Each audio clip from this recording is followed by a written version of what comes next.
The knife that kills you is never the one you see coming. It is not in the hand of the enemy screaming at your gates. It is in the sleeve of the person pouring your wine, sitting at your table and laughing at your jokes. We are biologically wired to fear the predator in the bushes, the stranger in the dark.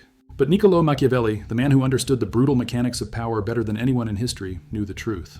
The stranger can't hurt you because you don't let the stranger in. You build walls against enemies. You lock doors against thieves. But for friends, you open the gate, you lower the bridge, you expose the soft underbelly of your mind. And that is why betrayal, when it comes, is never a battle. It is an execution. Most people wait until the blood is already spilling to realize they were sleeping next to a snake. They wait for the catastrophe. But Machiavelli warned us, he who deceives will always find those who allow themselves to be deceived. You are being watched. Your kindness is being measured. Your trust is being weighed against a market value. And if you don't learn to see the eyes behind the smile, you are already a casualty. Today, we are not talking about toxic relationships or setting boundaries. Those are modern words for weak people. We are talking about survival. We are going to perform a psychological autopsy on the fake friend. We will dissect the anatomy of betrayal before it happens. You must kill the part of you that believes everyone has a good heart. Machiavelli wrote, "A man who wishes to make a profession of goodness in everything must necessarily come to grief among so many who are not good. If you want to survive the wolves, you cannot be a sheep. You must become something else, something colder. Something capable of seeing the world not as you wish it were, but exactly as it is. The fake friend does not betray you because they hate you. They betray you because you are in the way, or because you are useful fuel for their own ascent. It is not personal, it is arithmetic. You need to identify the smiling saboteur. This is the friend who is smart, capable, and often your peer. They don't attack you openly. They use the backhanded compliment. They say, "You did great on that presentation. I'm surprised you pulled it off considering how tired you looked." They praise the result but planted a seed that you looked weak. They reveal your secrets disguised as concern. "I'm really worried about him. He's been drinking a lot lately." They aren't worried. They are broadcasting your weakness to the tribe. So how do you expose them? You cannot fight what you cannot name. You need to run a simulation. Here is the ultimate psychological stress test to expose the fake friend without them ever knowing they are being tested. It is called the good news trap. Most people think you test friends with your pain. Who is there for me when I'm down?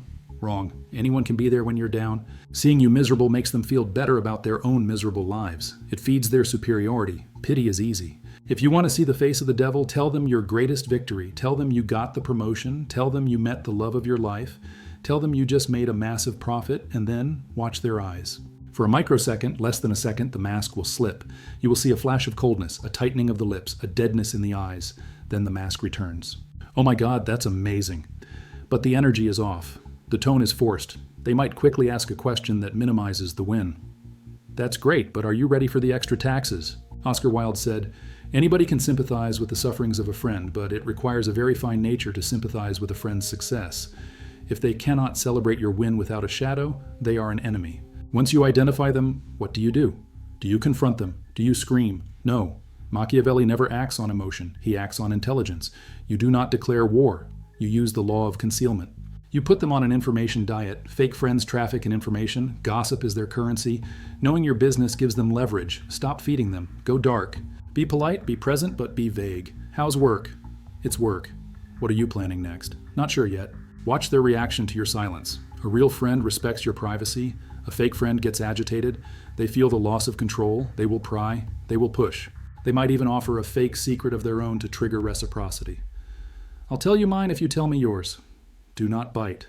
They are trying to buy your vulnerability. If they get angry when you become private, it is because they were harvesting you, and you just cut off the supply. You must transition from the savior to the sovereign. A savior sacrifices himself to light a fire for others, burning until he is ash. A sovereign builds a lighthouse. He stands tall, he shines a light, but he does not jump into the waves. Those who want to be saved will swim to the light. Those who want to drown will drown in the dark. But the lighthouse remains. When you stop trying to save the unsavable, a strange thing happens. You reclaim your energy, you reclaim your time, and the people around you will hate it. They will say, "You've changed." Good, you have changed. You have stopped being food. If this opened your eyes, understand this is only what I can show publicly. There are videos I cannot upload for everyone. There are aspects of dark psychology, strategies of manipulation, and truths about human nature that I simply cannot discuss publicly on YouTube without being censored.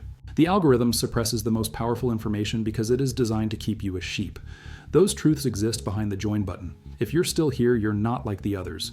You have the stomach for the abyss. Subscribe if you haven't, but if you want what's hidden, click the join button and step into the architect level. You will unlock exclusive, uncensored videos that dive into the deepest, darkest parts of the human psyche. Most won't. That's the point.